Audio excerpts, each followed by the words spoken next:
¿Qué tal, doctor? Buenas tardes. Ah, no. Estamos igual con con el mate. ¿Qué tal? ¿Cómo le va? No escucho, ¿eh? ¿Usted me escucha? Ahora sí, decía que estamos igual, tomando mate los dos. Sí, acá, aquí el horario especial. Dejé recién de Sí, trabajar y bueno, salí de los exactamente. planos y me metí en esto. Y ahí, Qué lindo. Vamos a esperar unos minutitos porque es temprano todavía, que se agreguen el resto de los compañeros y arrancamos con la clase.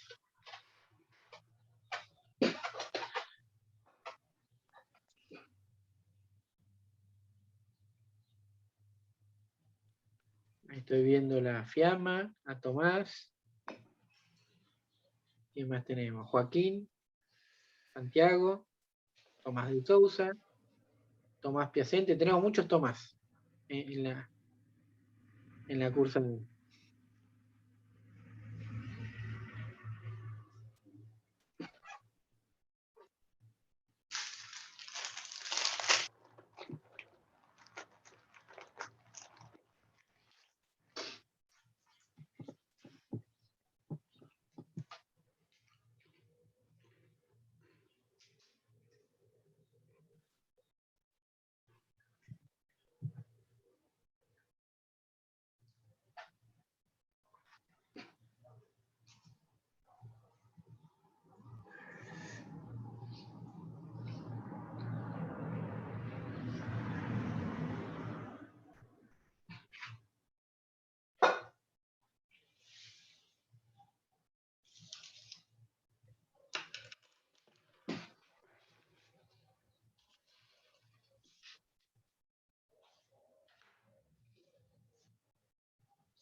¿Cómo vienen con la cursada, chicos? Aprovecho y les voy preguntando mientras esperamos.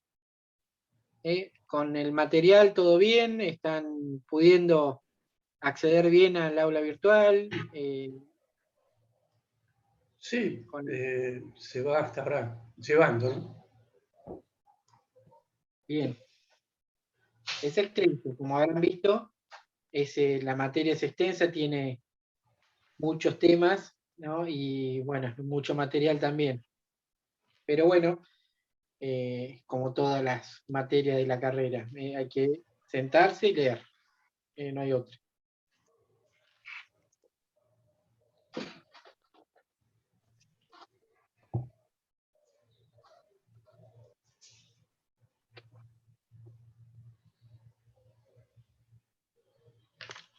Doctor, una pregunta ahora que el examen va a ser virtual, según dicen, o vamos a mantenernos en la presencialidad. No, ahí les informo, iba a esperar un poquito, pero bueno, les voy adelantando. Ya nos confirmaron desde la facultad que en función de las condiciones sanitarias por las cuales estamos atravesando ahora, es imposible que se tome en forma presencial. Con lo cual el examen va a ser virtual, oral, como se había anticipado en las pautas generales de la materia cuando iniciamos la cursada, que en caso de no poderse tomar de manera presencial, que le vamos a hacer en forma virtual, oral. Así que ya les confirmo, va a ser así. Va a Perfecto, ser perfecto. virtual oral. ¿Se mantiene la fecha? Sí.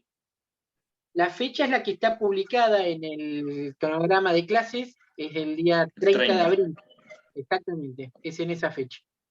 Y el Perfecto. recuperatorio, habrán visto que está bastante más adelante en función de pautas que me indicó la facultad, lo cual no quita que entre el parcial y el recuperatorio va a haber clases, como están en el cronograma. Eso seguimos y respetamos a rajatabla el cronograma como está publicado. Perfecto. Bien. Muchas gracias. No, por favor. Bueno, son 5 menos cuarto, arrancamos. Soy muy puntual, y no me gusta hacer esperar a nadie. Bueno, hoy en esta clase vamos a abordar la bolilla, empezar con la bolilla 10, ¿no? Y puntualmente vamos a hablar de homologación del acuerdo y de efectos del acuerdo homologado. ¿Bien? Para esto, me voy a retrotraer un poquito en lo que es el proceso para saber en qué situación o en qué momento del proceso nos encontramos para encarar este tema de la homologación. Y sobre todo, ¿no?, en función de las particularidades que se pueden dar en el expediente, en virtud de la actual redacción de nuestro artículo 52, versión ley 25.589. ¿Por qué les digo esto? Porque cuando se sanciona en el año 95 la ley 24.522, se dijo desde aquel momento que la ley de concursos era una ley que se había convertido en una ley extremadamente ius privatista, en donde la función del juez había quedado limitada exclusivamente a hacer un control de legalidad formal sobre los actos del proceso, lo cual técnicamente era cierto, y era así. Digo era porque vamos a ver que esto se ha visto modificado, sobre todo por las reformas que introdujo esta ley 25.589 en el año 2002. O sea que estamos hablando hace bastante tiempo de esto. ¿Por qué cuando se sanciona esta ley se la tornó ius privatista en este caso? Porque justamente su antecesora era lo contrario, era una ley muy ius publicista, en donde el juez tenía una labor mucho más compleja, si se quiere, o más extensa en cuanto a sus facultades, porque no solamente tenía o ejercía un control de legalidad formal sobre los actos del proceso, sino que hacía también en algunas etapas del proceso un control de mérito, del contenido, de algunas cuestiones que se suscitaban en el proceso. Y uno de esos puntos justamente donde se daba este control de mérito era justamente al momento de resolver respecto de la homologación del acuerdo. La ley 24.522 modificó justamente esta posición porque la práctica había demostrado que las potestades que se le habían atribuido al juez con la otrora ley 19.551, en algunos casos había sido muy mal utilizada, generando precedentes realmente muy perjudiciales por estas potestades que se le habían dado al juez de ejercer un control de mérito o de conveniencia respecto de algunos actos del proceso y puntualmente de la homologación.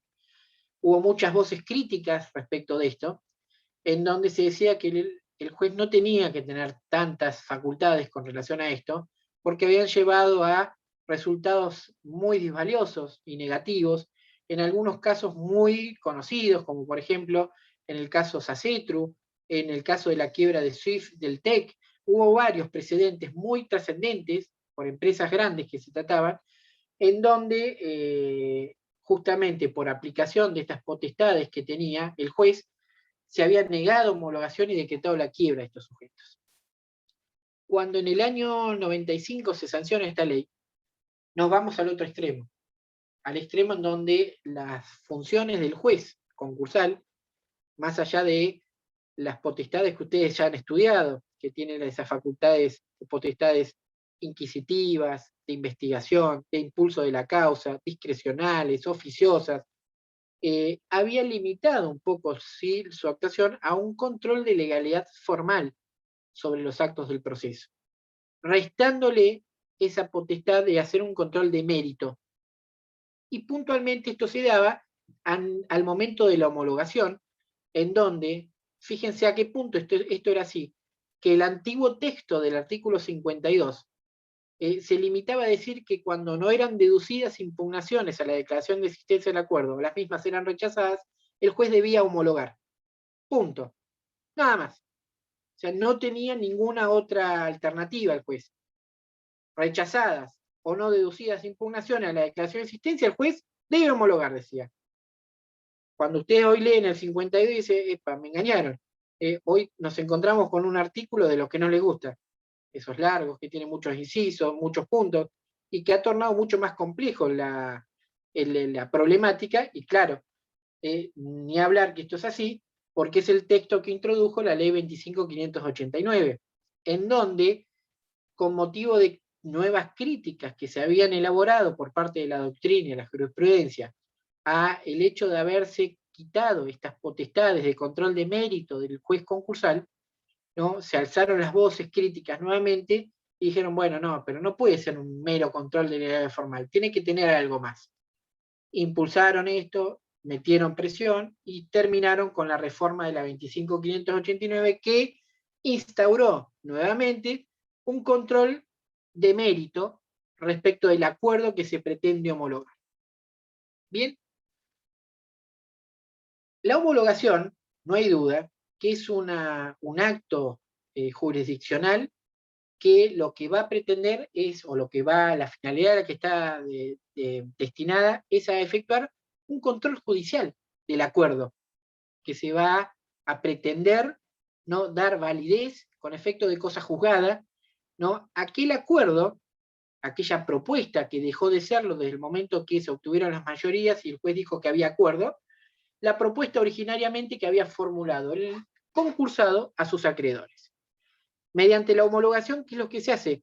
Se pasa por el filtro o el tamiz judicial de efectuar este control respecto de si lo que se pretende homologar resulta ajustado o no. Como les decía, originariamente, el juez, con el texto originario de la ley 24.522, solamente ejercía un control de legalidad formal. O sea, ¿qué observaba? Por arriba miraba, ¿se cumplieron las formalidades? Sí. ¿Están las mayorías? Sí. ¿Hay algún tipo de defecto o alguna normalidad? No. Homólogo.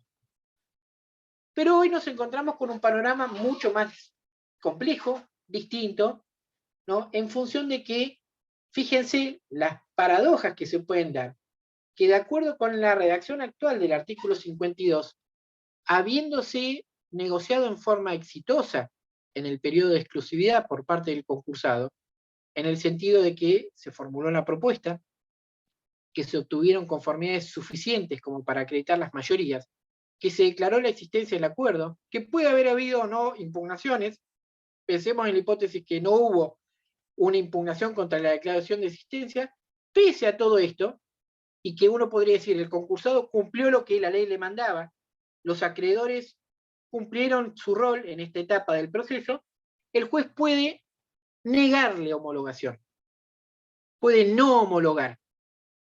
¿Con fundamento en qué? En el inciso cuarto del artículo 52. Esto no estaba antes. Lo trajo de la mano la reforma del año 2002 de la 25.589, en donde, incorporando este control del mérito sobre los términos o las condiciones o el contenido del acuerdo, ahora al juez se le faculta a que pueda no homologar, por más que utiliza mal el término y la propuesta, el acuerdo en realidad es lo que le puede negar homologación, aquella propuesta, dice la ley, que considere abusiva o en fraude a la ley. Y esto es un control de mérito que hace, porque acá el juez no está fiscalizando la formalidad en la que se llevó adelante el acuerdo, sino lo que va a estar poniendo la lupa e indagando es si lo que se pretende en cuanto a su contenido, homologar, es justamente una propuesta o un acuerdo que se considere abusivo o en fraude a la ley. Y en función de eso, negarle la homologación, pese a la negociación exitosa del concursado que obtuvo las mayorías que le requería la ley. Y más aún, puede haber tenido una negociación que no ha sido exitosa en el proceso, en el sentido que al momento en que vence el periodo de exclusividad y habiendo hecho agrupamiento y clasificación de acreedores, resulta ser que en una de esas categorías de acreedores quirografarios no obtuvo las mayorías que marca la ley. Y ustedes saben que cuando uno agrupa y clasifica, el concursado agrupa y clasifica, tiene que obtener las mayorías del artículo 45 en todas y cada una de las categorías que conformó. Y que la regla es que si no obtiene esas mayorías en todas y cada una de las categorías, es que va a ir a una quiebra, indefectiblemente. Sin embargo, de acuerdo con la redacción actual del artículo 52, en este caso, inciso segundo, letra B, se podría dar la situación especial que el juez, pese a una negociación que no ha sido exitosa y no haberse obtenido las mayorías que marca la ley, pueda homologar igualmente una propuesta en la medida que cumpla con las condiciones legalmente establecidas por aplicación del instituto que se llama el Cramdown Power, que lo vamos a ver un poco más adelante. O sea, fíjense en la situación que nos coloca en la actual redacción del 52. Negociación exitosa puede ser negada la homologación. Negociación no exitosa puede igualmente homologar, si se cumplen las condiciones legales.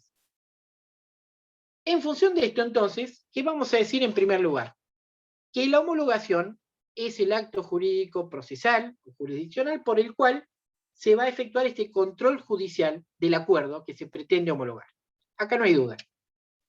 Hoy, ese control puede derivar en que el juez homologue un acuerdo o niegue homologación al acuerdo en función de las causales que están expresamente mencionadas por la ley en el inciso cuarto del artículo 52.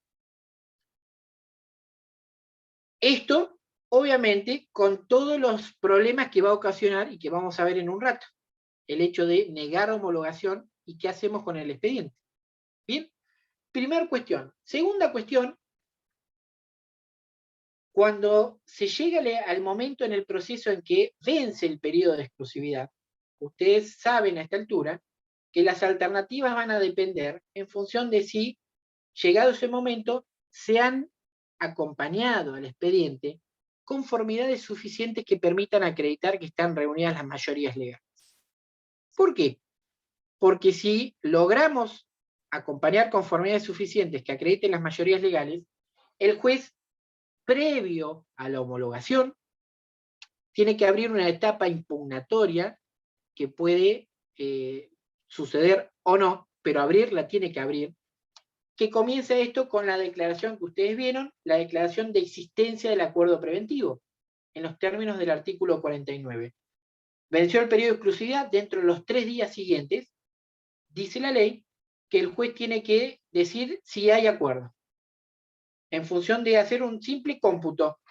Contó, ahí lo que algunos autores limitan la actividad jurisdiccional, a decir que el juez en estado queda reducido a un mero cuentaporotos. Cuenta. ¿Están reunidas la mayoría de personas? Sí. ¿Esto representa el capital mínimo que se exige de las 2/3 partes? Sí. Hay acuerdo. Y el decir que hay acuerdo es la resolución que abre esa etapa impugnatoria.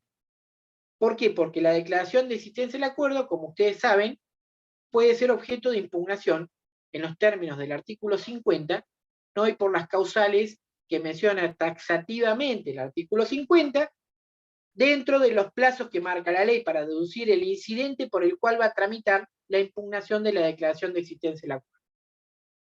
Y abrir esta instancia impugnatoria tiene una finalidad muy clara. ¿Por qué la ley abre esta instancia impugnatoria? Para que aquellos que se consideren legitimados y con derecho para impugnar la declaración de existencia del acuerdo por las causales que menciona la ley, no logren que avance el proceso y que se obtenga la homologación del acuerdo. Claramente lo que busca es impedir que el acuerdo se homologue. ¿Y por qué quieren impedir que el acuerdo se homologue? Y principalmente por los efectos que va a producir o que va a provocar la homologación de un acuerdo. Que va a tener efectos que van a ser expansivos, que van a ser efectos que se producen erga omnes para todo el espectro o panorama de acreedores, hayan participado o no del procedimiento, y que son efectos trascendentales. Entonces, ¿por qué abre esta instancia impugnatoria? Justamente para evitar que se llegue a la homologación y los efectos que la misma produce. ¿Bien? Ahora bien, cuando el juez homologa, la sentencia que homologa eventualmente, que hace lugar a la homologación, pasa en autoridad de cosa juzgada. Como todas las sentencias que se dictan en el marco de este proceso, algunas en forma automática pasan a autoridad de cosa juzgada, otras quizás deben esperar que se cumplan ciertos plazos porque las mismas resultan ser recurribles, pero en este caso el carácter de la cosa juzgada material le da ese carácter de la inmutabilidad, irrecurribilidad y coercibilidad de la resolución. Y en función de esto, si es inmutable la resolución y es irrecurrible, los efectos claramente van a provocarse y ya no podrá haber marcha atrás. Por eso es que la ley ha establecido un mecanismo impugnatorio previo a la homologación que se da justamente por la declaración de existencia de acuerdo y la posibilidad de impugnar esta declaración de existencia del acuerdo. La reforma del 2002, provocada por la sanción de la ley 25.589, tengan en cuenta, y que no es menor, el momento en que se produce esta reforma. En plena crisis por la cual estaba atravesando nuestro país, 2001-2002, que trajo de la mano reformas que eran, en algunos casos, necesarias frente a la emergencia, porque era emergencia de todo tipo, muy parecido a lo que atravesamos y seguimos atravesando en la actualidad. Creo que hoy más complejo que en aquella oportunidad, hoy más complicado todavía, pero en el marco de ese momento por el cual estaba atravesando el país, se sanciona esta ley 25.589 y trajo de la mano, o introdujo, las reformas al artículo 52, que es lo que nos importa en esta clase. Una de esas principales reformas fue reinsertar las potestades que habían sido privadas al juez para ejercer un control de mérito sobre el contenido del acuerdo. Y en función de esto, decir que el juez puede no homologar propuestas / acuerdos que se consideren abusivos o en fraude a la ley.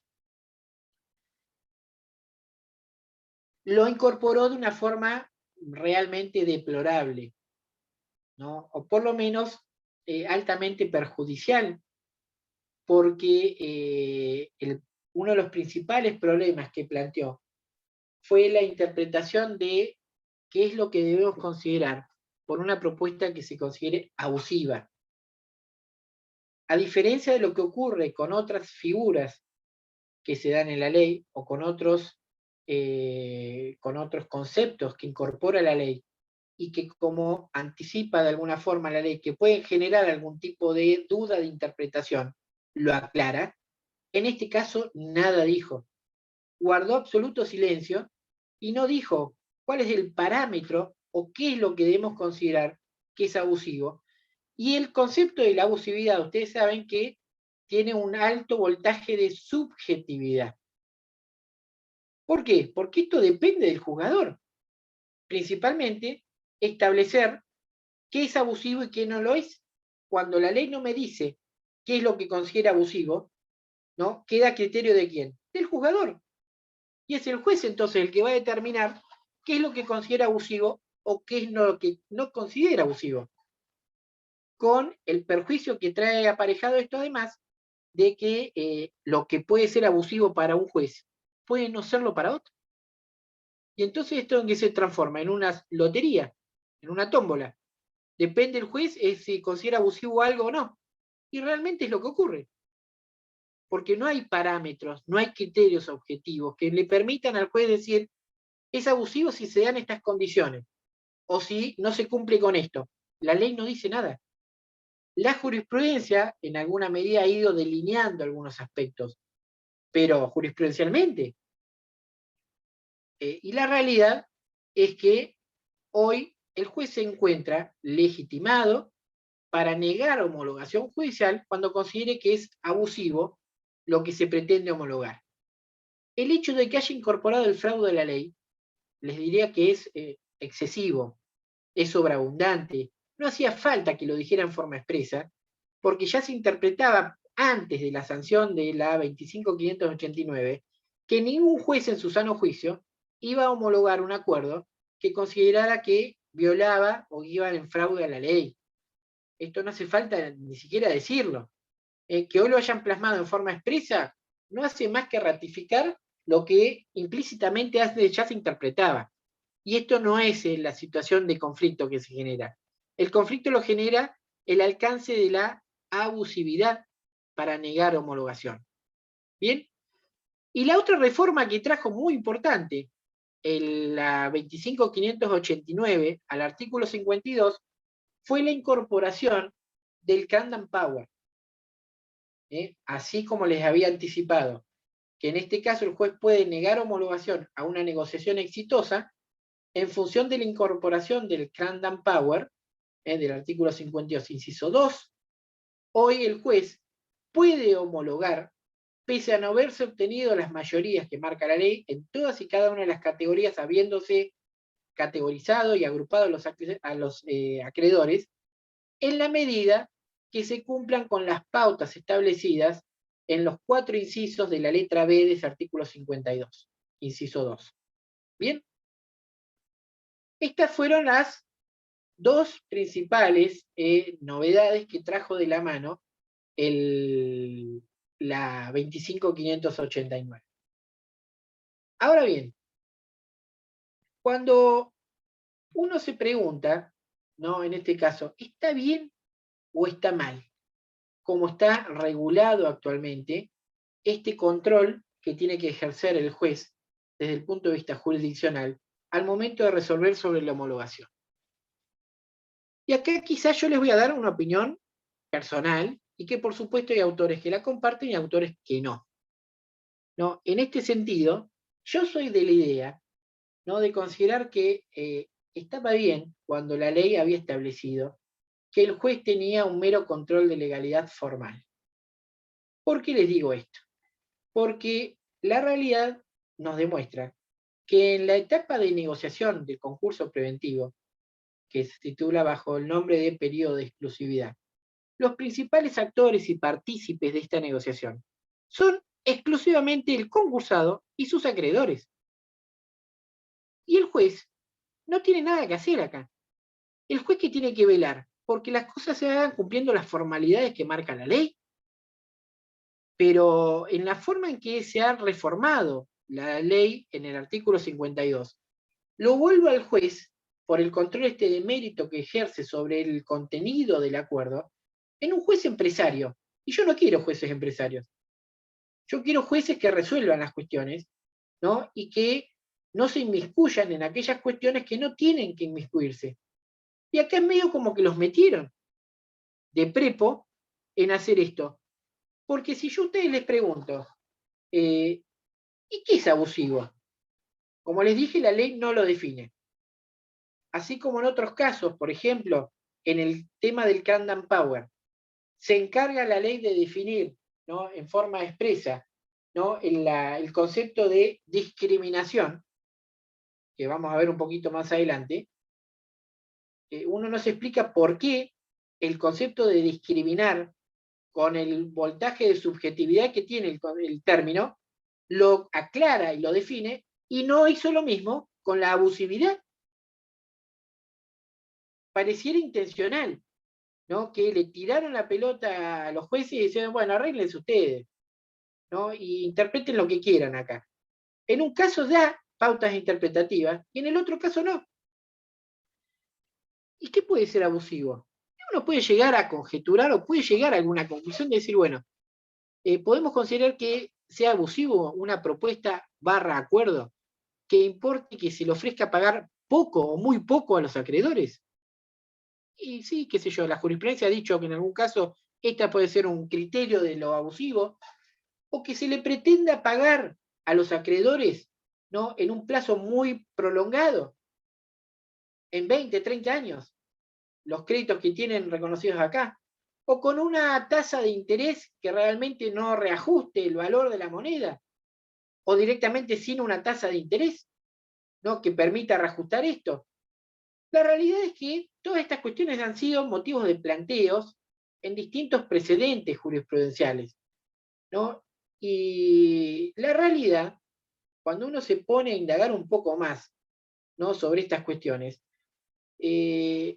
volvemos a lo mismo. Lo convertimos al juez en un juez empresario. Porque si yo le digo, bueno, el concursado le ofreció pagar el 20% del monto de los créditos que tenían verificados los acreedores. Y alguno podría decirme, pero el 20 es muy poco.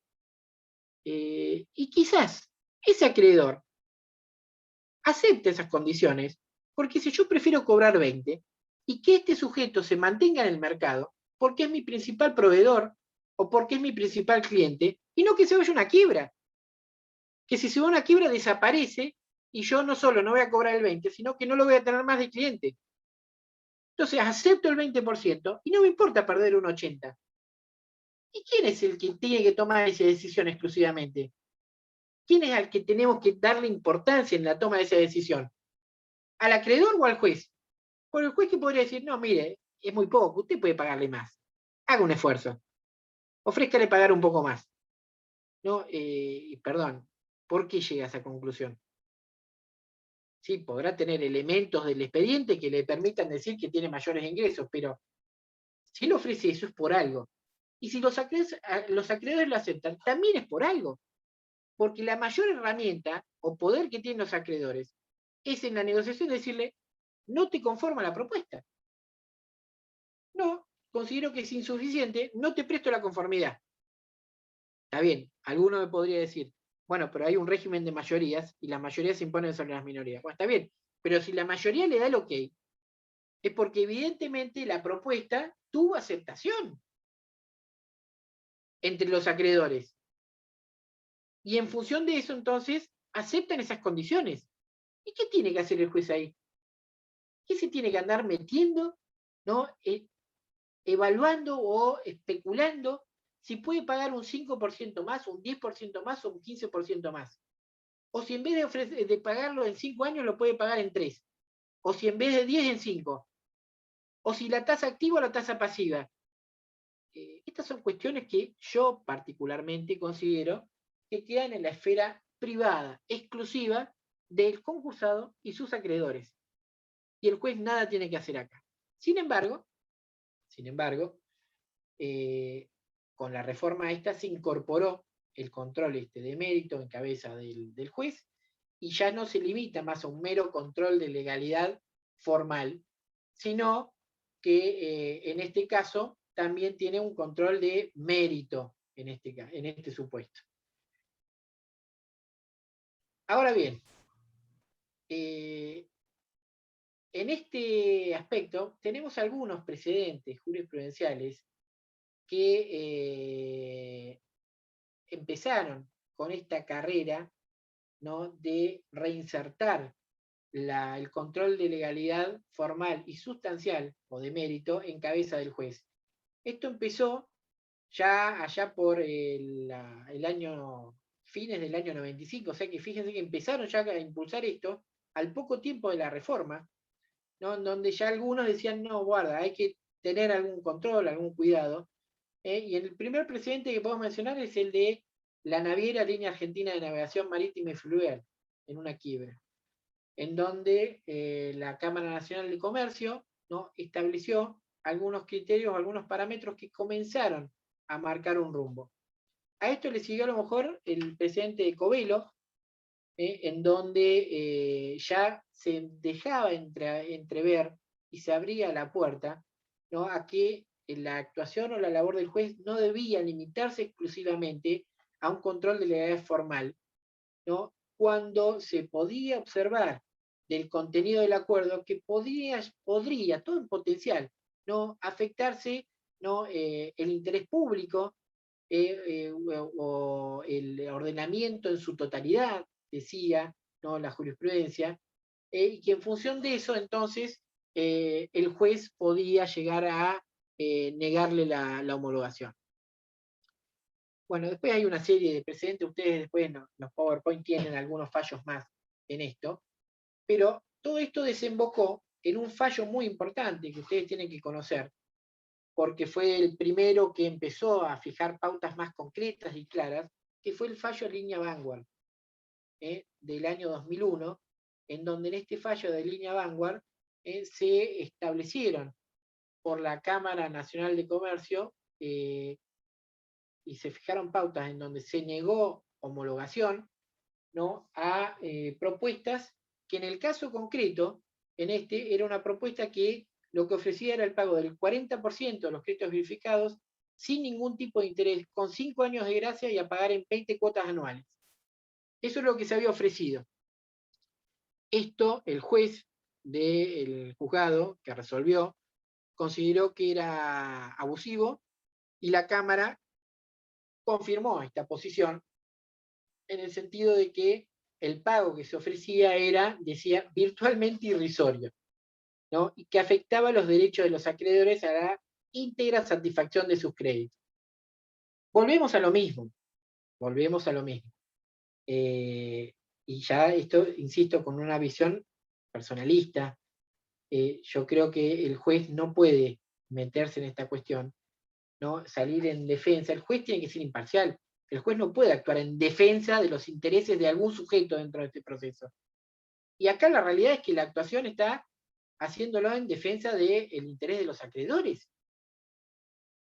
Y más aún, les diría que en muchos casos de esto, lo está haciendo en defensa de los intereses que no prestaron un acuerdo, ¿no? O que estuvieron ausentes exclusivamente. Pero si yo tengo una amplia mayoría que me conforma esta propuesta, en realidad está saltando en defensa de un mínimo porcentaje de acreedores, que son los ausentes y los que no prestaron conformidad, o sea, la minoría.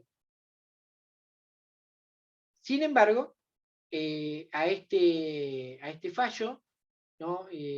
Continuaron, bueno, una serie de precedentes en esta misma línea, la cual, de mi parte y de la cátedra en general, ha sido bastante criticada. Bastante criticada. Comenzó, ¿no? con este fallo de línea Vanguard y siguió con otros, y los principales fundamentos, principios rectores con los cuales fundaban, ¿no? estos precedentes era por la violación del entonces artículo 953 y 1071 del Código Civil, derogado. Hoy Código Civil y Comercial, cuyas normas son otros números. Bien.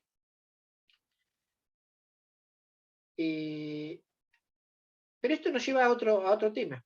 Supongamos, más allá de los cuestionamientos respecto de si el juez puede o no ejercer este control de mérito, que hoy claramente lo faculta la ley en el texto actual del artículo 52. Pero esto nos lleva a otra problemática también. El juez hoy puede negar homologación. ¿Estamos de acuerdo con esto? Negarlo con fundamento en qué? En que lo que se pretende homologar es abusivo o en fraude a la ley. Bien. Pero en estos precedentes que yo les mencioné, comenzó a delinearse una figura también, que es decir, bueno, ¿y si le niega homologación? Porque la realidad dice, el juez puede negar la homologación. ¿Qué hace el juez con el expediente? Porque no da la solución. Le dice simplemente, usted puede negar homologación. Muy bien. Si le niega homologación, y dejando de lado la hipótesis del fraude a la ley, que si hubiese fraude a la ley, esto podría dar lugar a una sanción más severa, que podría ser una quiebra, pero acá encasillémonos exclusivamente en el tema del abuso, que es lo más discutible en este caso. Si con fundamento en el abuso de lo que se pretende homologar, el juez niega homologación, ¿qué hace con el expediente?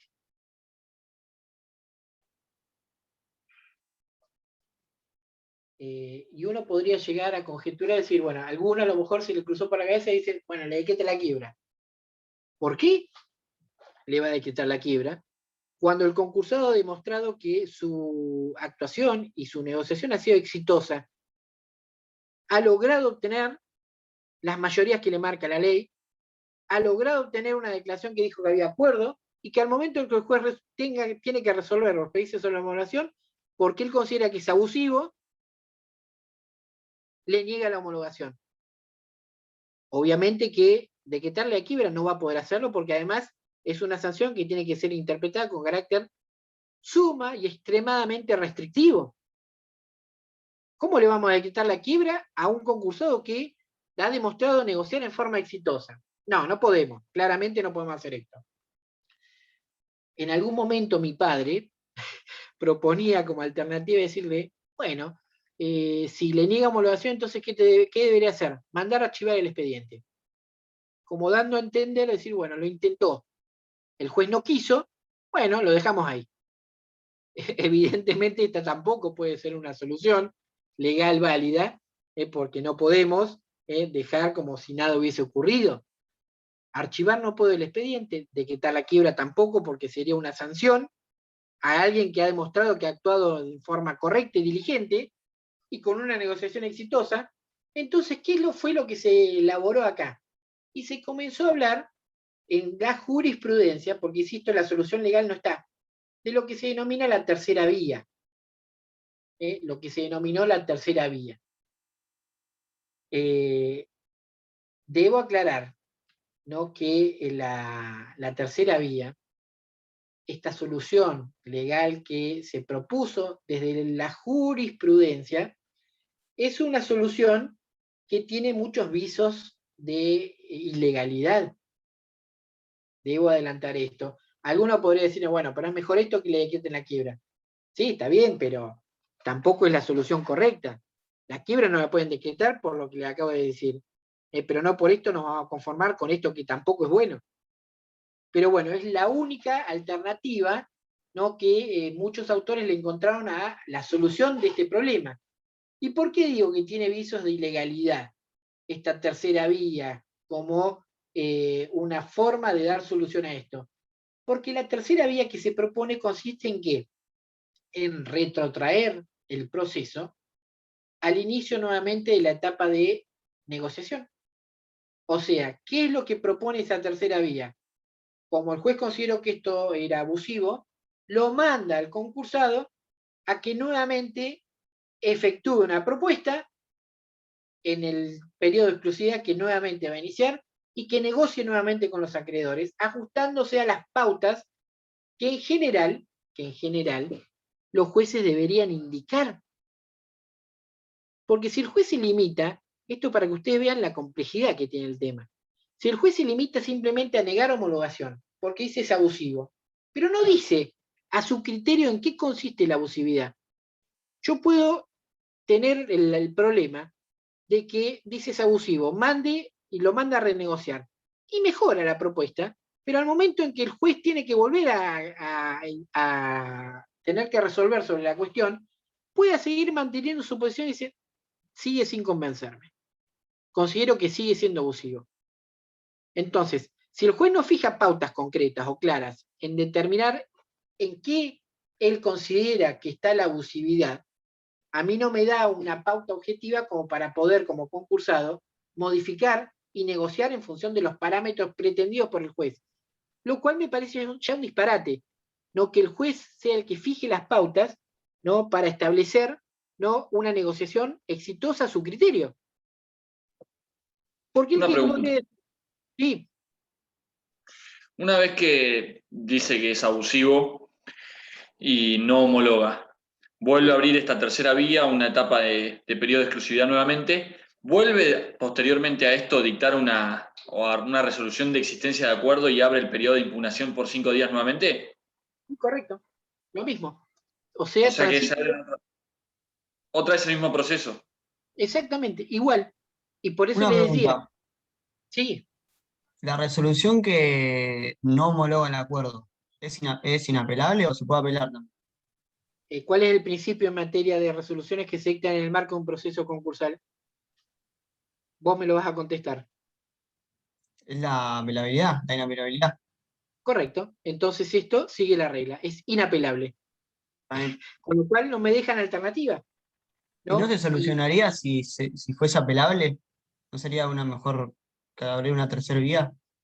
Sí, pero el tema, volveríamos a lo mismo, que si los jueces de Cámara dicen, sí, compartimos la idea de que es abusivo, lo mismo, tendríamos que darle una solución, porque no podríamos decir en este caso, bueno, fueron 4 jueces los que dijeron que es abusivo, entonces como fueron 4 jueces, ahora sí le decretamos la quiebra. Lo cual sería un disparate, porque la negociación, como les dije, fue exitosa. Acá no estamos ante una hipótesis en donde el concursado no acompañó conformidades suficientes como para demostrar que están reunidas las mayorías que la ley me exige. Entonces, si no se dan pautas claras respecto de lo que consideramos abusivo, es muy difícil de poder negociar nuevamente. ¿Por qué? Porque si yo le ofrecí un 30% pagar, ¿no?, y me mandan a renegociar por la tercera vía, ¿no?, y le mejora 35%. ¿Se mejora la propuesta? Sí, pero el juez puede llegar a decir de nuevo, cuando tiene que resolver, y no, pero no es suficiente.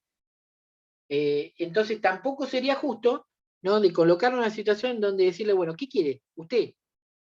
¿Qué quiere que le ofrezca? ¿No? Puntualmente.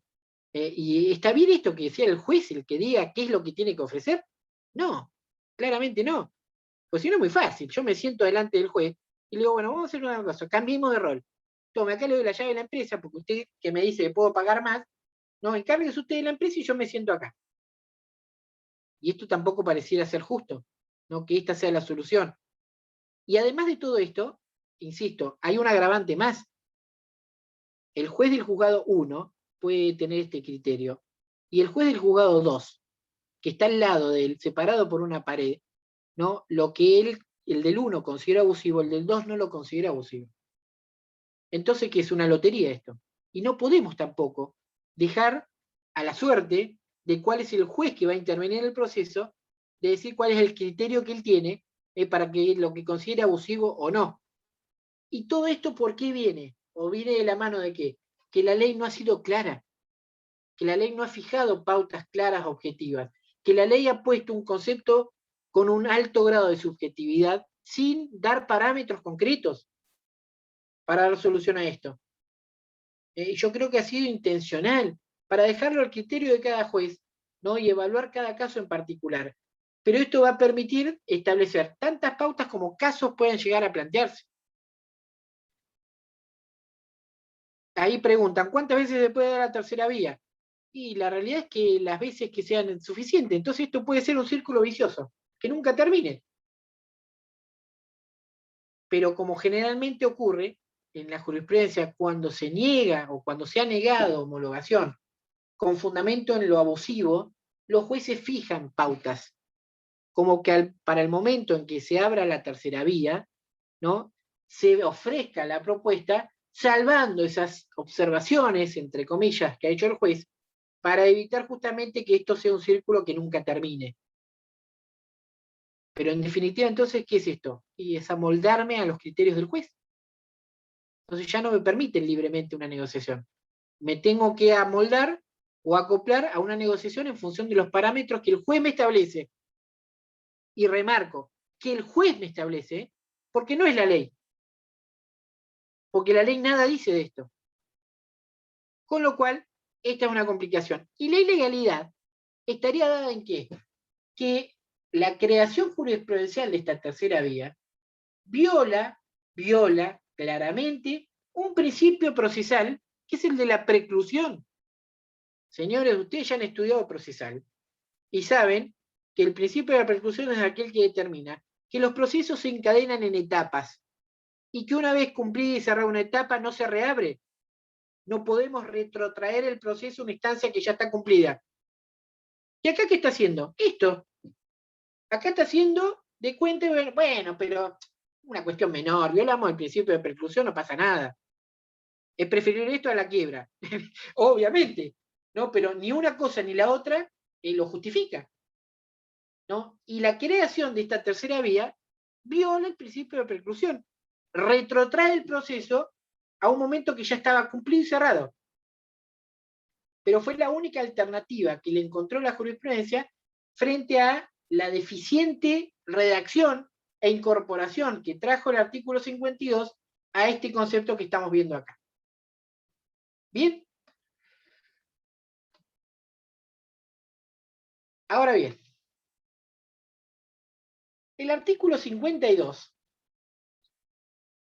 que insisto, a ustedes les hubiese convenido mucho más al momento del estudio, que hubiese sido el texto originario de la 24.522, porque eran 3 rengloncitos. O sea, muy simple, muy sencillo, eso que da gusto estudiar, ¿no? Y no el bodoque que tienen ahora, este artículo con una innumerable cantidad de incisos y todas las complicaciones que trae aparejadas. Pero hoy la redacción de este artículo 52 ha quedado de la siguiente manera, dice, homologación, ¿no? Artículo 52. No deducidas impugnaciones en término, o al rechazar las interpuestas, el juez debe pronunciarse sobre la homologación del acuerdo. Está perfecto.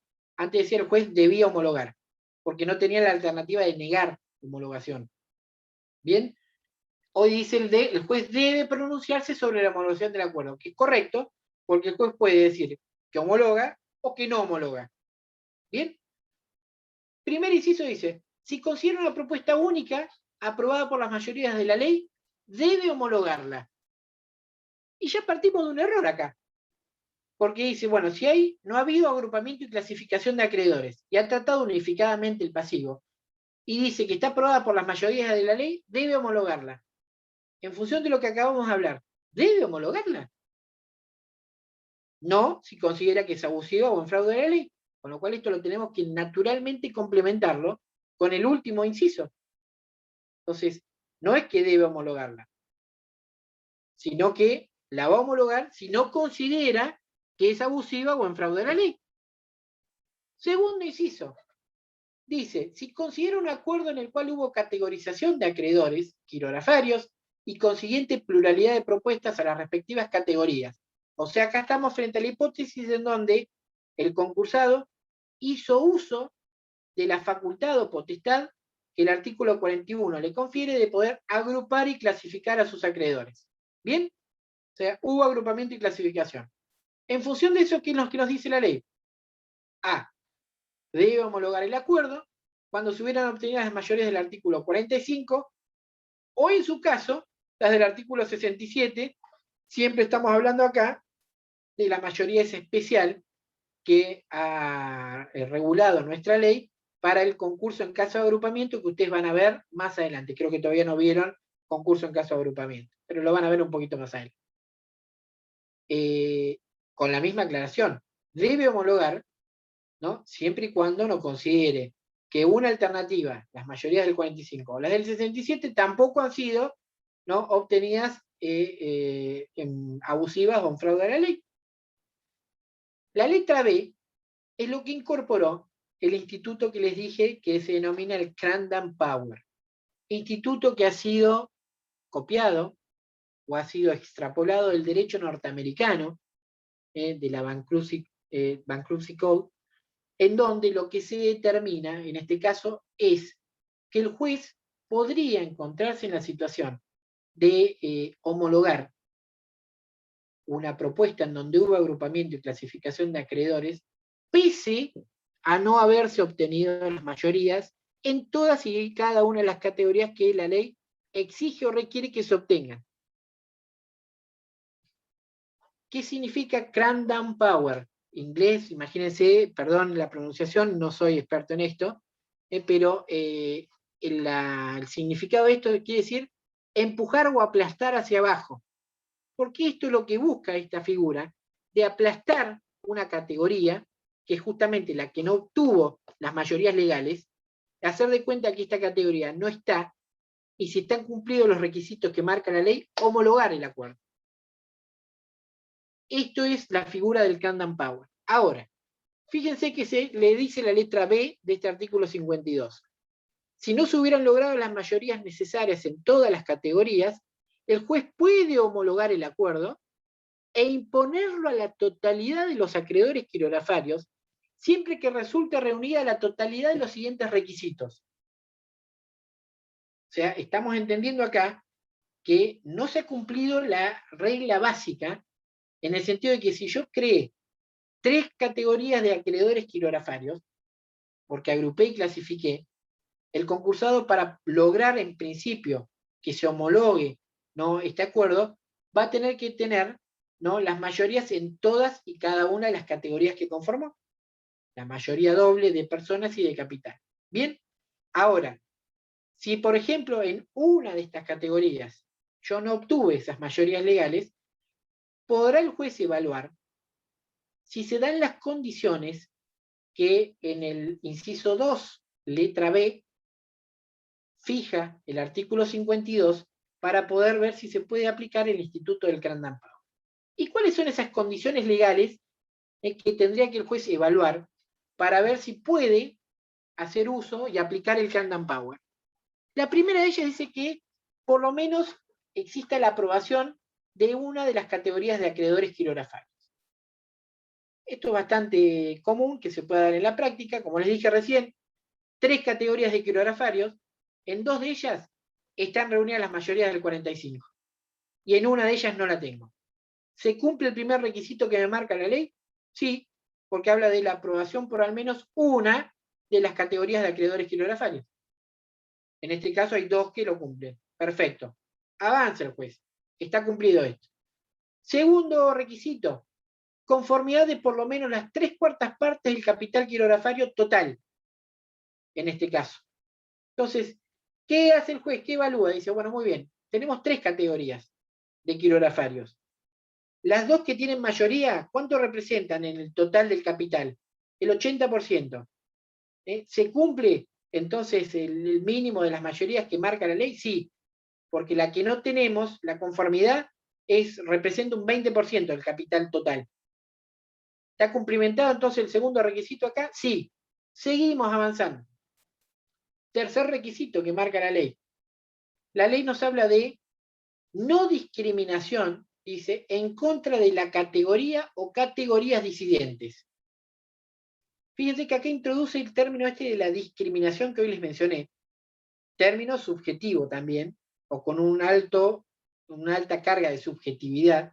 De decir, bueno, discriminación. ¿No? ¿Y qué debemos interpretar por discriminación? Y hubo sorpresa acá. Acá sí, la ley se encarga de decir qué es lo que se debe entender por discriminación. ¿Y por qué no dijo lo mismo por lo abusivo? No, y no, en este caso no. La discriminación sí, la abusividad no. Y fíjense que les dice, entiéndese como discriminación el impedir que los acreedores comprendidos en dicha categoría o categorías disidentes puedan elegir, después de la imposición judicial del acuerdo, cualquiera de las propuestas únicas o alternativas acordadas con la categoría o categorías que las aprobaron expresamente. Esto que parece un trabalengua es bastante simple, no es tan complicado. Si yo tengo 3 categorías, la categoría A no obtuve las mayorías, es la que es la disidente en este caso. En la categoría B obtuve las mayorías y a esa categoría le hice una única propuesta, consistente en pagarles, por ejemplo, el 50% del monto de los créditos con un año de espera a partir de la homologación y a pagar en 3 cuotas anuales, iguales y consecutivas. ¿Bien? Y a la categoría C, también de acreedores quirografarios, en donde obtuve las mayorías, le di un menú de opciones como alternativa de propuesta, consistente en 2 propuestas que les ofrecí. Una, por ejemplo, a pagarles el 70% del monto de los créditos con un año de espera desde la homologación y a pagarse en 3 años. Y la otra opción que le daba era pagarles el 90% con 2 años de espera desde la homologación y a pagarse en 6 años. ¿Bien? ¿Cuándo quedaría configurada la discriminación? Si no le permito a los acreedores que integran la categoría A, que era la disidente, elegir libremente entre la propuesta que le efectué a la categoría B o el menú de opciones que le efectué a la categoría C. Ellos tienen que poder elegir libremente entre cualquiera de las 3 alternativas de las propuestas que se le hizo a las categorías que obtuvieron las mayorías legales. Si yo pretendo imponerles cualquiera de esas, cualquiera de las que estaban a los acreedores de la categoría disidente, o pretender imponerle alguna otra propuesta que no sea ninguna de estas, hay discriminación. Y esto es lo que la ley prohíbe en forma expresa. Los acreedores de la categoría o categorías disidentes deben poder elegir libremente cualquiera de las propuestas de las que se han ofrecido las categorías donde se obtuvieron las mayorías legales. ¿Bien? Y agrega la ley, dice, en defecto de elección expresa, los disidentes nunca recibirán un pago o un valor inferior al mejor que se hubiera acordado con la categoría o cualquiera de las categorías que prestaron expresa conformidad a la propuesta. En este caso, supongamos que no dicen nada. No dicen si quieren la de la B o alguna de las opciones de la C, ¿no? Y se limitan a guardar silencio. ¿Qué es lo que dice la ley? Que ellos no van a poder obtener un importe inferior a la mejor propuesta de las que se ha hecho en las otras categorías que obtuvieron la mayoría.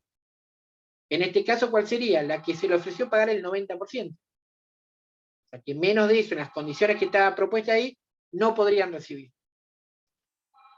Cuando uno analiza esto, dice, bueno, hasta acá pareciera ser que la figura del Candan Power podría aplicarse, ¿no? Los jueces podrían tener esta herramienta como para no tener que llegar a la instancia de declarar una quiebra frente a la no obtención de las mayorías, ¿no?, que marca la ley en todas y cada una de las categorías, de poder aplicar el instituto del Candan Power. Pero, llegamos al último, o a la última condición, ¿no?, que tenemos acá, y que es el que torna bastante más complejo, ¿no?, la posibilidad de aplicar este instituto. Porque nos dice, la última condición para que el Candan Power pueda ser aplicado, que el juez dice que el pago resultante del acuerdo impuesto equivalga a un dividendo no menor al que obtendrían en la quiebra los acreedores disidentes. O sea que el juez tendría que asegurarle que lo que ellos van a percibir en función de la propuesta que se efectúa acá no va a ser inferior a lo que les correspondería recibir en una quiebra que se dé con posterioridad. Y pretender que el juez asegure esta circunstancia es pretender que el juez tenga la bola de cristal, que sea futurólogo y que él pueda, ¿no?, determinar que esto va a ser así, cosa que él jamás va a poder hacer. Él no puede asegurar que el pago que va a resultar del impuesto acuerdo equivalga a un dividendo que no va a ser menor al que a ellos le correspondería cobrar en la quiebra. No lo puede hacer. Esto es lo que ha llevado a que en la práctica no sean tantos los casos o precedentes jurisprudenciales en donde se ha hecho uso y aplicación de esta figura del Candan Power. Más allá de que hay precedentes, pero que se deben principalmente a qué? Y al coraje o al valor de algunos jueces, en donde, haciendo caso omiso a lo mejor a esta circunstancia, en la medida que se cumplan los restantes requisitos, han hecho aplicación de esta figura del Candan Power. Pero tengamos presente que no son muchos los precedentes jurisprudenciales en donde se dé esta situación de poder aplicar esta figura del Candan Power. Sin embargo, es una alternativa válida porque es un mecanismo que claramente lo que apunta o tiende acá es a impedir una quiebra. Porque lo que busca justamente es esto. Pero trae algunos problemas más. Con esto no pretendo hacerles estallar la cabeza, pero sí pretendo que piensen, ¿no? Y en función de esto, ¿qué otro problema trae acá? Cuando había una negociación exitosa, siempre decíamos que previo a la homologación había una etapa impugnatoria, que cuando había mayorías suficientes, en el caso ese, la etapa impugnatoria se daba por la declaración de existencia de acuerdo y la instancia que se abría de impugnación a la declaración de existencia del acuerdo. Para justamente darle el derecho a quienes, a los legitimados activamente, que son los acreedores verificados y declarados admisibles, y los que han promovido incidentes de revisión y verificación tardía, de poder impugnar e impedir que se llegue a la homologación. Y ante esta hipótesis del el Candan Power, pregunto, ¿tenemos una instancia impugnatoria que legitime a los acreedores a eventualmente oponerse a lo que el juez pueda llegar a aplicar, que es justamente la figura del Candan Power? No está previsto esto. Esto ha motivado a quien les habla con mi padre en algún momento y hace muchos años ya, habíamos propuesto en algún trabajo, en congresos y demás, que en realidad debería haber habido, en este caso, una suerte de artículo 49 bis, que no está, no lo busquen porque no existe, ¿no? Pero, ¿en qué sentido? En que así como el 49 declara la existencia del acuerdo y abre una instancia impugnatoria cuando hay mayorías legales, que haya una suerte de advertencia también, que abra una etapa impugnatoria diciéndole, si bien no están reunidas las mayorías, y evaluando la posibilidad que pueda hacer uso de aplicar el Cramdown Power a abrir una instancia impugnatoria. Porque si no le estamos privando a los acreedores, ¿no?, de poder ellos ejercer válidamente su derecho a oponerse a que se avance hacia la homologación, cosa que hoy no tienen esta posibilidad. Entonces, ¿con qué nos encontramos? Con que venció el periodo de exclusividad, ¿no? Y no le digo en lo inmediato, pero paso siguiente, en el proceso, nos podemos encontrar con una homologación directamente. Y claro, si no hay una declaración que dice, una declaración de no existencia de acuerdo, porque no existe, me niegan la instancia impugnatoria, y entonces yo me encuentro con una homologación con el agravante de la irrecurribilidad, de la inapelabilidad que marca la ley. Entonces, si yo era acreedor, ¿no?, y quería cuestionar lo que el juez en definitiva hizo y aplicó el instituto del Cramdown Power, no puedo oponerme, porque no hay instancia impugnatoria. Fíjense las problemáticas, ¿no?, que genera, ¿no?, todo esto que les acabo de mencionar. Esto por un lado. Hasta acá me siguen, después ustedes van a ver, tienen material ahí como para complementar un poco más, pero esto es lo que me interesa hablarles del tema de homologación. Ahora, ¿por qué es tan trascendente o importante la homologación en el marco de un proceso concursal? En primer lugar, porque pone un cierre y de alguna forma le da un control jurisdiccional y le da legalidad y efectos de cosa juzgada a un acuerdo que se ha celebrado entre el concursado y sus acreedores. ¿Bien? Es quizás el primer objetivo importante que busca el concursado cuando elige como alternativa para resolver el conflicto con sus acreedores someterse a un proceso concursal. No digo que es la solución definitiva del conflicto, del proceso, porque esto dependerá después del cumplimiento de lo que se acordó. Pero es una primer meta. ¿Llegamos a una meta? Bueno, sí. Y principalmente, ¿por qué es importante esto? Y claramente que esto es importante por la circunstancia de los efectos que la ley le otorga al acuerdo que se homologa judicialmente. Que no son efectos menores, sino que son efectos muy importantes los que tiene, ¿no? Y que en función de esto es uno de los principales intereses que tiene el acreedor, el concursado, cuando decide resolver el conflicto mediante la presentación de un concurso preventivo. ¿Bien? Los efectos principales son dos. Hablamos de efectos sustanciales, de fondo. Después hay algunos efectos de índole procesal, pero que son menores. Acá lo que estamos hablando son efectos sustanciales o de fondo. Uno es el que está contemplado en el artículo 55, que es el efecto novatorio del acuerdo que se homologa, la novación, la denominada novación.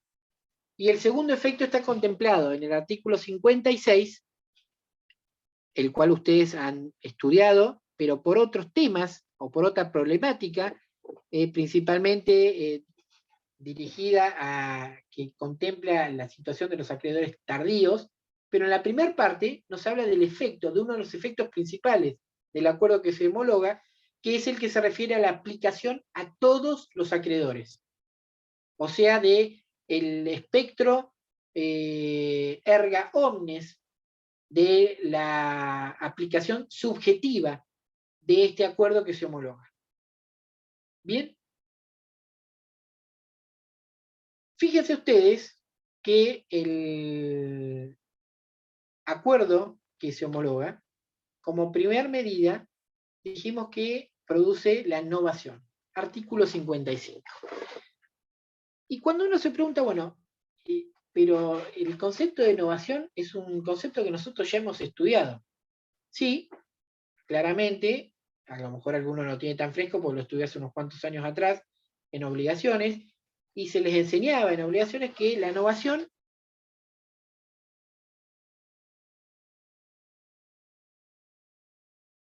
un modo de extinción de las obligaciones. Consistente en qué? Consistente justamente en darle fin a una obligación originaria y el nacimiento de una obligación nueva. Yo tenía una obligación antigua o originaria que por efecto de algo se transforma, ¿no? Y muere esa obligación y nace una nueva. Y esto precisamente la novación que contempla el artículo 55 de nuestra ley. Novación que la vamos a llamar novación concursal, porque tiene algunas particularidades, ¿no? Que la hacen especial, pero que en su contenido genérico no dista de lo que ustedes conocen con relación a una novación como un modo de extinción de obligaciones. ¿Bien? Esta novación, como les dije entonces, importa ni más ni menos que decir que una obligación originariamente insinuada en un proceso concursal, con motivo de la homologación del acuerdo, se extingue y hace nacer una nueva en los términos del acuerdo que se homologó.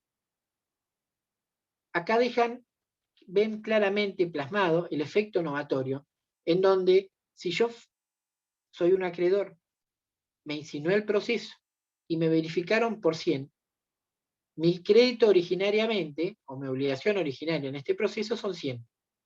Ahora, si al momento de la negociación el concursado me ofrece una propuesta consistente en el pago del 50% de ese crédito, y esa propuesta obtiene las mayorías suficientes que llegan después a que el juez homologue esa propuesta, por el efecto novatorio yo ya no tengo más esa obligación de 100, sino que mi obligación se va a traducir en los términos del acuerdo que se homologó. Y la nueva obligación que yo voy a tener, ¿por cuánto va a ser? Por 50.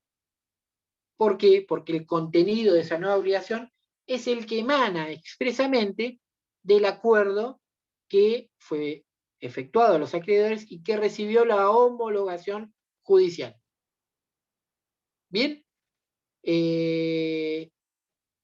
Ahora bien, esa novación, decimos que es una novación concursal, para distinguirla también de la novación del Código Civil y Comercial, que ustedes lo tienen esto regulado en los artículos 934, 936, 38, 40, en donde presenta algunas diferencias, particularmente en cuanto a los alcances subjetivos de la novación.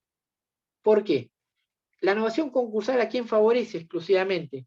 Al concursado, porque el artículo 55 se encarga en forma expresa de decir que esta novación no favorece a los codeudores ni fiadores solidarios. Bien, en tanto que la novación del Código Civil y Comercial, en función de las normas estas que les mencionaba, libera a los coobligados, deudores solidarios, fiadores y terceros hipotecantes no deudores. Y en el ámbito concursal no ocurre esto. No ocurre con el texto legal actual. En algún momento hubo alguna reforma que había derogado esa parte, pero fue muy efímera, duró 3 meses. Y siguió una posición, ¿no? Que no puedo decir que sea minoritaria, porque cuando el que sostiene esa postura es un solo autor, tendría que decir que es unitaria, ¿no? En un momento, el único que sostenía esto, que los efectos novatorios debían alcanzar también a los codeudores y fiadores solidarios, era el doctor Murillo. Era el único que sostenía esto, y en algún momento triunfó en su postura. Cuando se sancionó la reforma de la ley 25.563, cuya duración fue lo más efímero que ha habido en la historia de las reformas, porque duró 3 meses.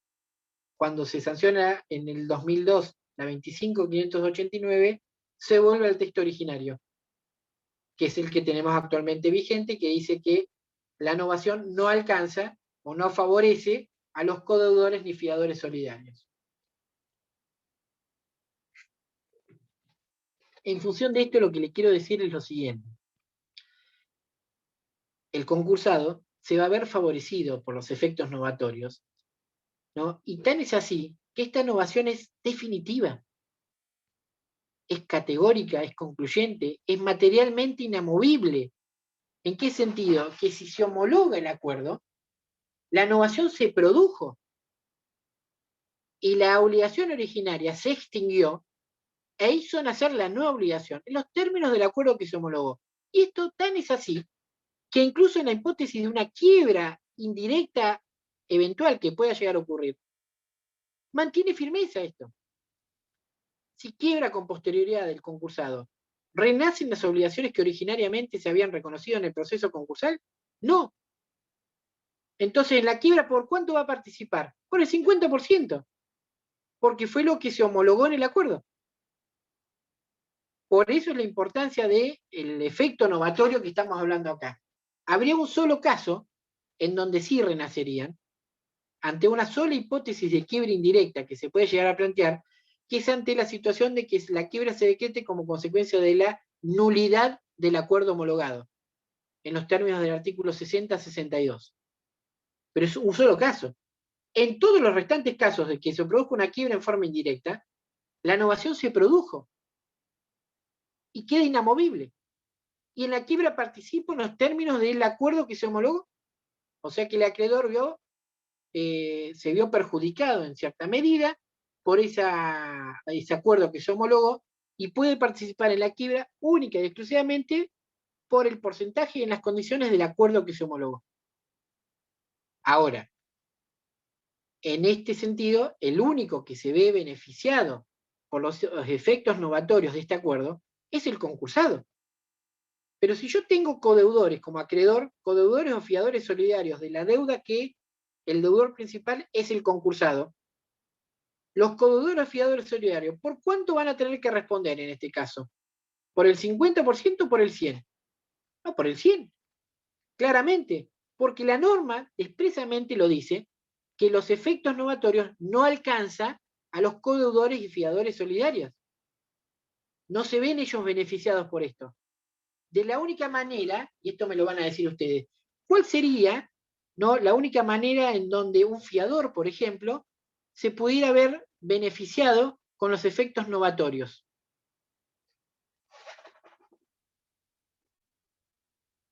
A ver si a alguien se le ocurre.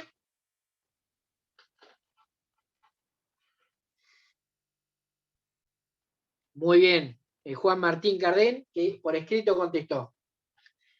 Se lo voy a decir porque si no, no sé si todos ven el chat.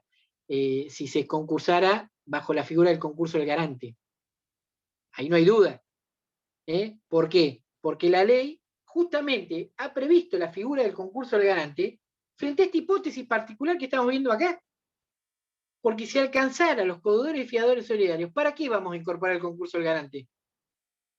No tiene sentido. Está incorporado justamente ¿para qué? Para que garante y garantizado puedan tratar unificadamente sus pasivos y dar solución integral a la problemática de los dos. Pero ahí los efectos novatorios lo alcanzan porque él también se sometió a un proceso concursal, el garante.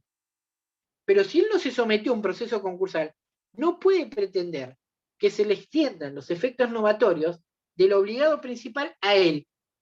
No, señor, usted responde por el total. Y si no quería responder por el total, y tenía el mecanismo como para tratar de hacerse valer de los efectos novatorios, ¿no? En el marco de un proceso que usted no inició, que era el concurso del garante, y no lo hizo. Entonces, usted está obligado a responder por el 100%. El concursado se ha visto beneficiado porque logró homologar una propuesta que importa una quita del 50%. Tan simple y elemental como esto. ¿Bien? ¿Hasta acá me vienen siguiendo? Bien. Doctor, disculpe, Sí. yo le quiero hacer una preguntita, dos en realidad.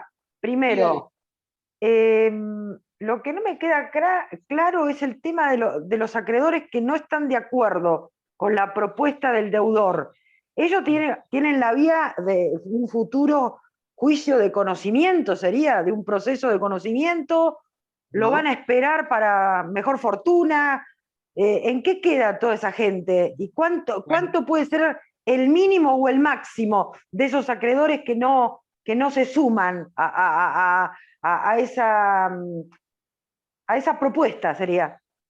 Y la bien. segunda pregunta es si una vez que está homologado el acuerdo, ¿por qué sigue el juez la inhibición general de bienes? ¿Cómo hace para administrar y poder pagar si está inhibido? Eso no lo entiendo tampoco.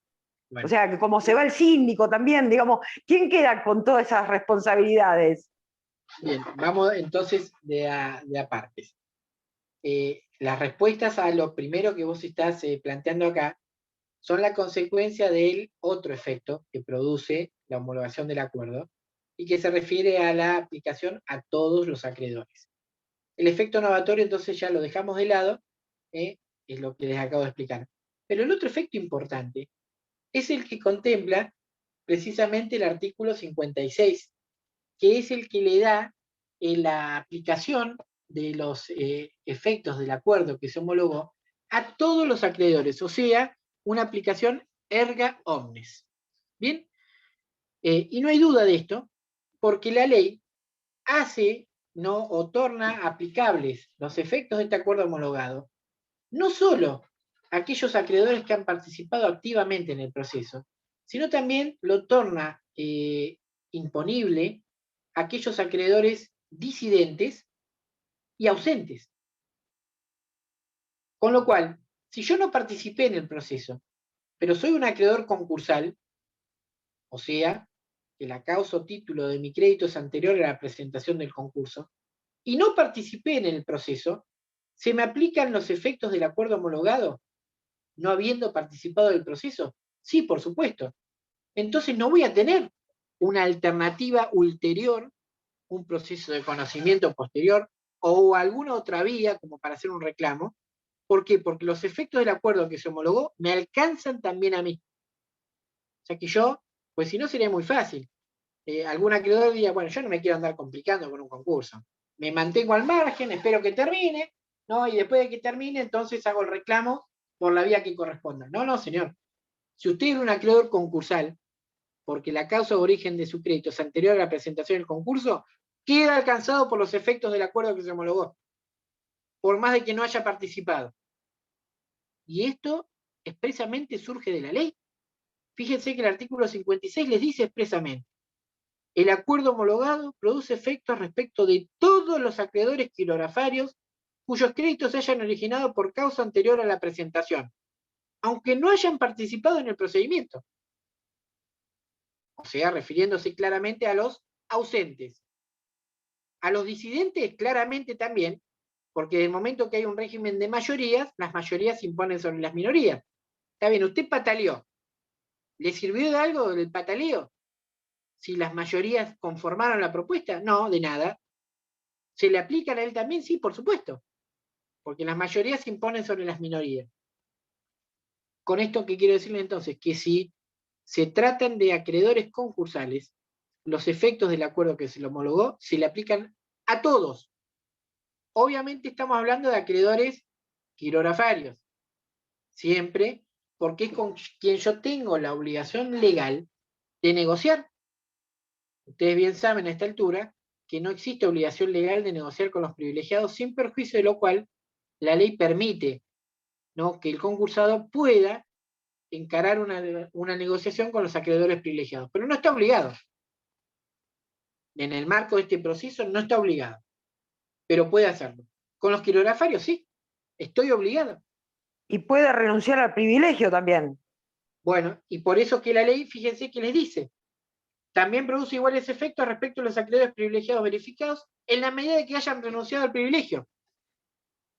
Ahora yo les pregunto algo más, ustedes me lo van a poder responder. ¿Hacía falta que dijera esto la ley? Yo creo que no, porque ustedes bien saben que el acreedor que renuncia, el acreedor privilegiado que renuncia al privilegio, ¿se desvanece en el éter? ¿Desaparece? No. ¿Se convierte en qué? En quirografario. Entonces, obviamente va a quedar comprendido dentro del primer párrafo de este artículo 56. Porque el hecho de que yo renuncie a un privilegio no quiere decir que desaparezca como acreedor, sino que me convierto en quirografario. Y si me convierto en quirografario, me alcanzan los efectos del acuerdo homologado. No hay duda. Pero si hay otra cosa más importante decir acá, ¿no? Que cualquier cláusula o condición, ¿no? Que se establezca, ¿no? Que se le otorguen, como dice la última parte del artículo 56, son absolutamente nulos los beneficios otorgados a los acreedores que excedan de lo establecido en el acuerdo para cada categoría. Si yo incorporo alguna condición o algún beneficio en violación al tratamiento igualitario que se requiere entre los acreedores, la ley fulmina con una nulidad absoluta ese tipo de condiciones que limiten los beneficios que se otorgan a un acreedor en contra de otros a los cuales se pretende que no se los beneficie. Y en este caso contempla una situación específica de una nulidad absoluta. Pero los efectos del acuerdo homologado no solo alcanzan a los acreedores quirografarios, ¿no? En general, a los quirografarios por renuncia de privilegios, de acreedores privilegiados, sino que también dice la ley que el acuerdo se extiende también a los socios ilimitadamente responsables, salvo que como condición del mismo se estableciera mantener su responsabilidad en forma más amplia respecto de todos los acreedores comprendidos en él. ¿Qué está diciendo acá? Están erga omnes los efectos del acuerdo homologado en cuanto a la aplicación a todos, que también resulta esto extensivo a los socios ilimitadamente responsables. Bien, en el sentido de que el acuerdo que se homologó, ¿no? Se los va a hacer aplicables también a él, y que si el acuerdo importó la innovación, ellos se van a ver favorecidos también, en principio, por esta decisión y por esta homologación que se obtuvo del acuerdo. Pero puede establecerse que como condición de la homologación del acuerdo, respecto de los socios ilimitadamente responsables, se mantenga una responsabilidad más amplia. Pero esto tiene que estar expresamente indicado, porque si nada se dice, yo soy un socio ilimitadamente responsable, ¿no? El efecto novatorio que produjo la homologación del acuerdo, ¿me favorece? Sí, por supuesto. Y si yo soy un socio, puedo decir, no, escúcheme, usted me puede reclamar el 50% nada más. Y es correcto, salvo que se haya dicho que como condición de la homologación del acuerdo se establezca una responsabilidad más amplia respecto de los acreedores con relación al socio ilimitadamente responsable. Diciendo, bueno, está bien, pero los socios ilimitadamente responsables van a responder por el 100%. Pero esto hay que decirlo en forma expresa. Porque si nada de esto se dijo, no hay nada entonces para mencionar en este caso. La otra cuestión a tener en cuenta acá es, ¿y si yo soy un acreedor tardío o un acreedor que ha promovido un incidente de revisión y obtengo una resolución luego de homologado el acuerdo?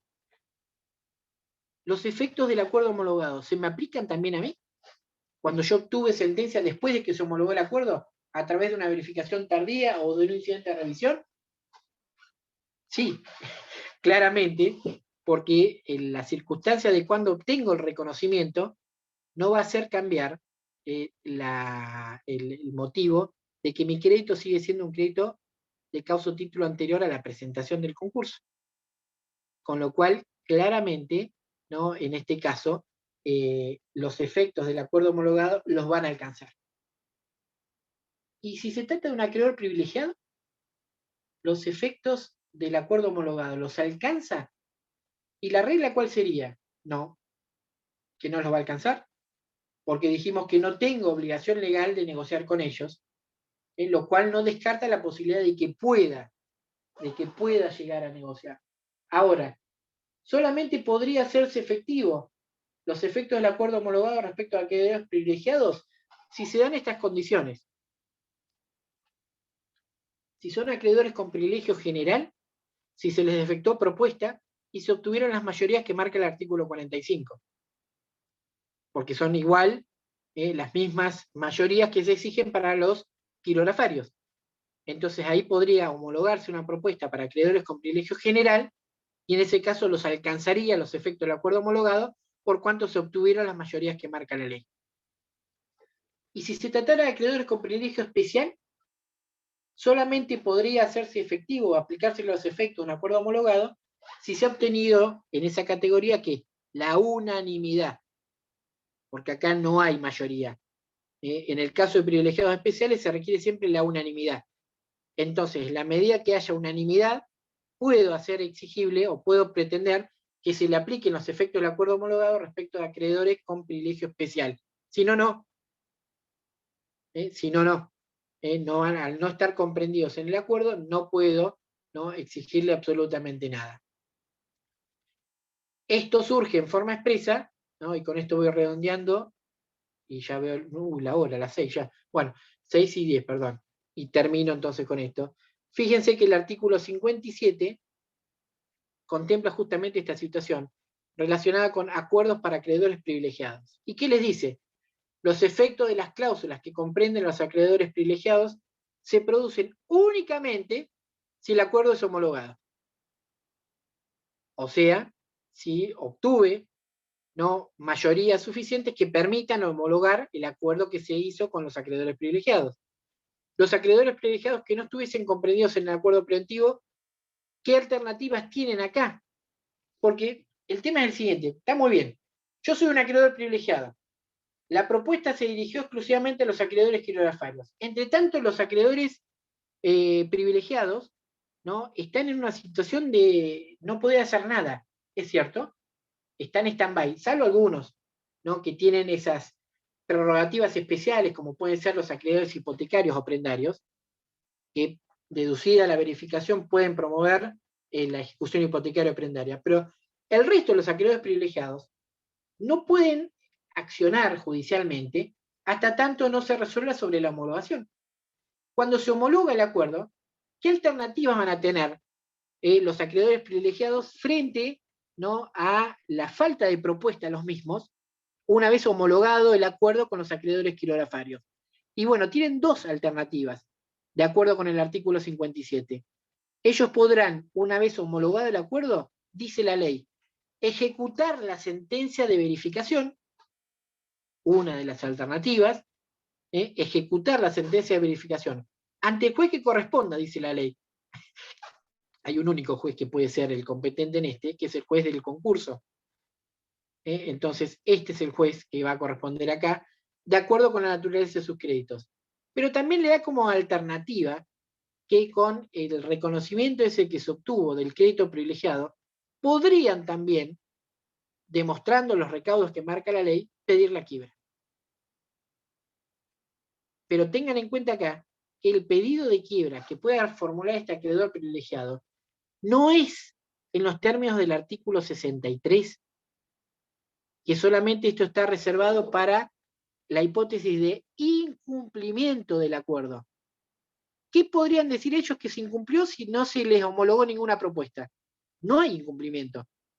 Ahora, esto le resta la posibilidad de, demostrando los recaudos legales que se pide a cualquier acreedor para que pueda pedir la quiebra a su deudor, ¿que puedan pedirla? No, por supuesto que no. Entonces, por eso la ley dice que también podrán pedir la quiebra del deudor de conformidad a lo previsto en el artículo 80, segundo párrafo. O sea, demostrando que el deudor es un sujeto concursable, hechos reveladores de la cesación de pagos, que tiene un crédito, ¿no?, sumariamente demuestre que tiene un crédito en su favor y que el mismo resulta ser exigible. ¿Bien? Bueno, creo que con esto tenemos más o menos un pantallazo, ¿no?, de homologación y efectos. Yo ya les habilité en el campus unos PowerPoint que hay sobre esto, y en este mismo momento les estoy habilitando unas clases que tenían pregrabadas, que lo van a ver hablando acá a mi padre, en donde había unas clases grabadas por él, que se las subí como para que tengan otra visión de esta misma problemática, como para que puedan completar entonces esta clase de hoy. ¿Alguna duda? ¿Quieren hacer alguna pregunta? Aclaro una sola cosa más para los que se incorporaron más tarde, que me preguntó un compañero antes de iniciar la clase. el examen, la modalidad en definitiva del examen parcial, va a ser de forma virtual, oral. Porque lamentablemente ya nos comunicaron desde la facultad que por las condiciones sanitarias y demás no va a poder tomarse en forma presencial como habíamos evaluado en su momento de hacerlo. Entonces lo aclaro para todos, va a ser virtual, en la fecha indicada de acuerdo con el cronograma que está publicado, ¿no? En forma oral. ¿Bien? Bueno, no sé si tienen alguna pregunta, si no... Una duda, profe. Sí. Acaban de publicar en el centro que el viernes 16 es asueto y que no se van a dictar clases. No, va a haber clases. Nosotros, ¿sí? siendo de esta manera virtual, a mí no me importa que sea feriado, ¿no? O que haya huelga, que haya paro. Feriado sí, perdón. Un feriado no, pero si dice hay paro, hay alguna medida de fuerza, nosotros damos clase igual. No, así dice que, por el día de los profesores universitarios nomás. No dice nada. menos que menos. Bueno, lo festejamos entonces haciendo honor a eso, tal cual. ¿No? Entonces, el día del profesor universitario, damos clase como corresponde. Así que va a haber clase, no se preocupen. Pero, profe, ¿no puede suceder que desde la facultad no le habiliten el Zoom? Los acogoto. No se preocupen. No. No, pregunto para saber si nos conectaríamos en un Zoom paralelo. No, lo van a habilitar, despreocúpense porque eso yo lo hablo, los que habilitan esto son los BDLs. Entonces yo ya los tengo hablados y apalabrados a los BDL, ¿no? Y lo abren desde su casa, porque no están yendo ni siquiera a la facultad. Entonces quédense tranquilos que lo vamos a hacer por el mismo canal de siempre, así que no va a haber problema. Vamos a seguir con las clases normalmente. ¿Bien? Bien, yo tengo una duda. ¿Va a haber una posibilidad de preparar tema para el oral o van a preguntar ustedes? Mirá, la idea es que preguntemos. La idea es que preguntemos. No va a ser como en los exámenes libres, a lo mejor en donde sí le damos la opción de que elijan un tema para empezar a hablar. Acá la idea es que preguntemos nosotros directamente. Bien, bárbaro. ¿Qué más? Bueno, además de todo esto, les informo de que acabo de habilitar también el último trabajo práctico previo al examen, que está relacionado justamente con esta bolilla 10, cuya consigna ya está publicada y ya van a poder ver. ¿Bien?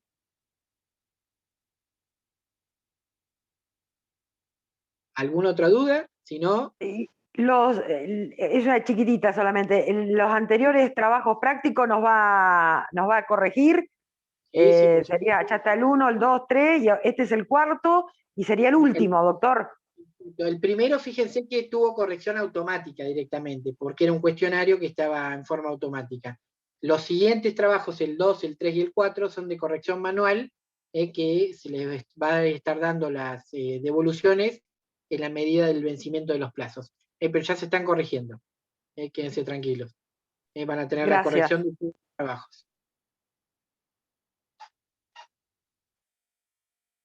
Bueno, siendo las 6:20 de la tarde, ¿no? Y por su salud mental, física y demás, les doy un corte y nos estamos viendo entonces en la próxima clase.